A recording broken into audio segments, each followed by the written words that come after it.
शुरू अल्लाह के नाम से जो बड़ा मेहरबान नहायत रहम करने वाला है। तो आज हम जिस कंपनी की वैल्यूएशन आपके साथ शेयर करने जा रहे हैं वो ट्रांसपोर्ट सेक्टर की कंपनी है PIBTEL, Pakistan international bulk terminal.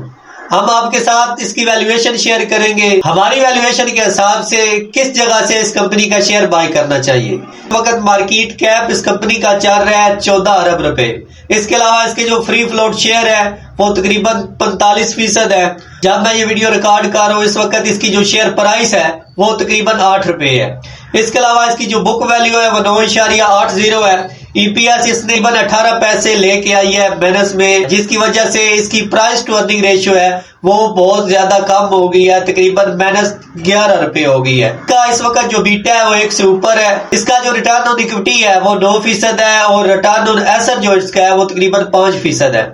इसके अलावा इसकी करंट रेशियो और क्विक रेशियो अच्छी है, 1% से ऊपर है। पता चलता है कंपनी के जो शॉर्ट टर्म कर्जे हैं वो देने के काबिल है। इस कंपनी ने 52 वीक का जो हाई लगाया है वो 10 रुपए लगाया और उसने जो लो लगाया है वो 5 रुपए का लगाया है। इस कंपनी के टोटल जो एसेट है वो तकरीबन 32 अरब है और इसकी जो लायबिलिटी है वो तकरीबन 16 अरब है। तो अब जान लेते हैं कैटेगरी ऑफ शेयर होल्डर की।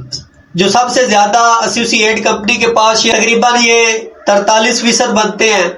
इसके अलावा लोकल्स के पास है वो 41% है और जो कंपनी के डायरेक्टर हैं उनके पास ये 4.40% है। दारबार म्यूचुअल फंड के पास 2.13% शेयर पड़े हैं इस कंपनी के। तो अब जान लेते हैं इस कंपनी के शेयर को हमने किस जगह बाय करना है। सबसे पहले जो हमें बाइंग एरिया अच्छा नजर आ रहा है वो 7 रुपए का है। उसके बाद दूसरी हमें जो अच्छी सपोर्ट लग रही है वो 5.60, 5 रुपए और 60 पैसे पे अगर ये शेयर आता है तो हम लेंगे। तो साथ हमने इसकी अर्निंग पे भी फोकस रखना है, कंपनी की जो अर्निंग है वो बेहतर हो रही है या नहीं हो रही। तो इस क्वार्टर तो इसकी जो अर्निंग है फी शेयर -18 पैसे आई है। हम यही उम्मीद कर सकते हैं कंपनी अपनी जो अर्निंग है वो अच्छी करेगी। अगर अर्निंग अच्छी हो तो शेयर महंगा भी मिल जाए तो कोई बात नहीं होती। अगर एक कंपनी कमाई कुछ नहीं रही तो हमने वो शेयर लेके रखना क्या है। जाहिर सी बात, अगर कंपनी कमाएगी नहीं, उसने डिविडेंड कहां से देना है, उसका शेयर कहां से बढ़ना है।